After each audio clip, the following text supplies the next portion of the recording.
Israel की सेना ने दावा किया कि 34 दिनों में हमास ने इजरायल पर 9,500 से ज्यादा रॉकेट दागे हैं, जिसमें 5,000 से ज्यादा रॉकेट तो 7 अक्टूबर को ही दागे गए थे।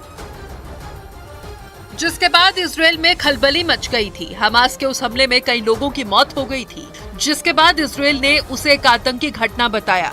यही नहीं, उस घटना के बाद ही इजरायल ने हमास को खत्म करने की कसम खा ली।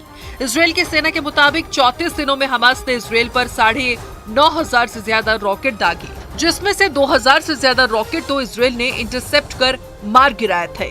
इजरायल की सेना के मुताबिक 12% से ज्यादा रॉकेट गाजा में ही गिर गए, लेकिन बाकी के रॉकेटों ने इजरायल में भारी तबाही मचाई। 7 अक्टूबर को जब हमास ने इजरायल पर सबसे बड़ा हमला किया था तो उसने इस ऑपरेशन को अल अक्सा फ्लड नाम दिया था और इसे अल अक्सा मस्जिद में मुस्लिम समुदाय के अधिकारों की लड़ाई से जोड़ दिया था। अल अक्सा मस्जिद को मुस्लिम समुदाय का तीसरा सबसे पवित्र स्थल माना जाता है, जहां इसी साल अप्रैल के महीने में इजरायल की सेना घुस गई थी, जिसके बाद वहां जबरदस्त हिंसा हुई थी और खूब बवाल हुआ था।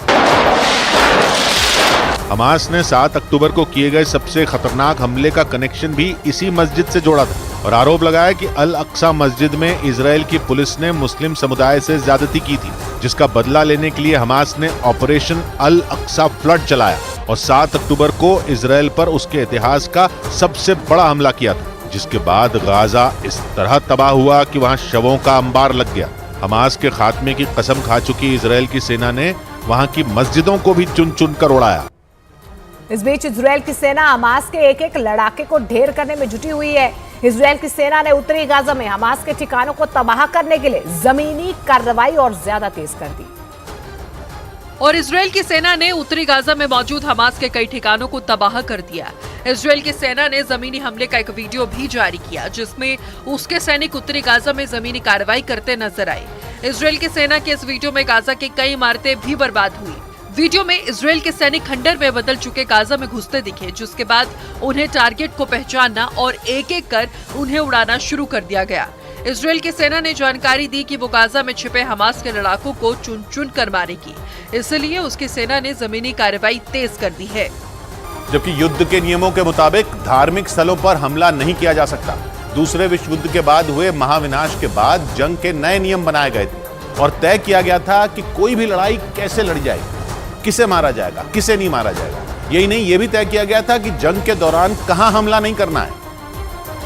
और उन्हीं नियमों के मुताबिक जंग के दौरान इजरायल मस्जिदों पर हमला नहीं कर सकता, क्योंकि वो धार्मिक स्थल है। और दूसरे विश्व युद्ध के बाद बने लॉ ऑफ वॉर के हिसाब से जंग में धार्मिक स्थलों को निशाना नहीं बनाया जा सकता। 1949 में जंग के लिए 161 नियम बने थे, जिन पर 196 देशों ने हामी भरी थी। और जो देश इन नियमों को नहीं मानता, उन पर वॉर क्राइम के तहत मुकदमा चलता है।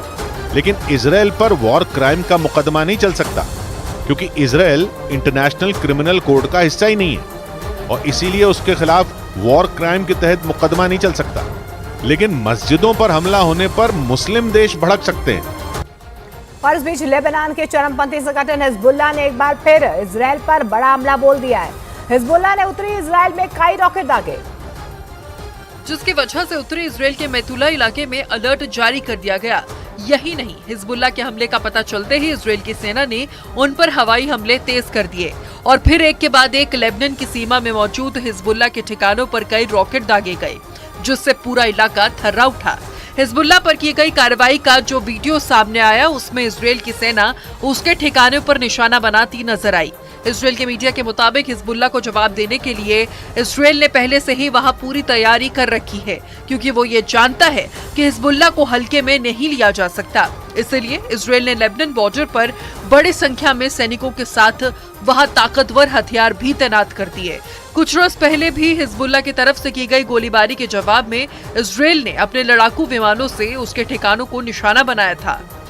इजरायल की मुश्किल बढ़ सकती है, क्योंकि पहले ही वो मुस्लिम देशों से घिरा है जो हमास और इजरायल की जंग में इजरायल के खिलाफ खड़े हैं और गाजा में इजरायल के ताबड़तोड़ हमलों में आम लोगों की मौत पर भड़के हुए हैं और इजरायल के खिलाफ जंग के कई मोर्चे खुलने की धमकी दे रहे हैं। ऐसे में गाजा की मस्जिदों पर इजरायल के हमले उसकी मुश्किलों को कई गुना बढ़ा सकते हैं, क्योंकि इससे पहले से इजरायल से नाराज चल रहे मुस्लिम देशों के गुस्से की आग भड़क सकती है। क्योंकि अस्पतालों और शरणार्थी कैंपों के बाद अब गाजा की मस्जिदों का नंबर है, जिससे पश्चिम एशिया के मुस्लिम देशों का पारा चढ़ सकता है और लेबनान, जॉर्डन, फिलिस्तीन और सीरिया जैसे मुस्लिम देशों से घिरे इजराइल की मुश्किल बढ़ सकती है।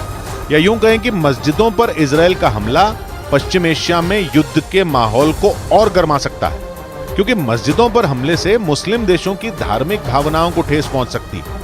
वैसे भी अल अक्सा मस्जिद के मुद्दे पर मुस्लिम देश इजराइल से नाराज रहते हैं।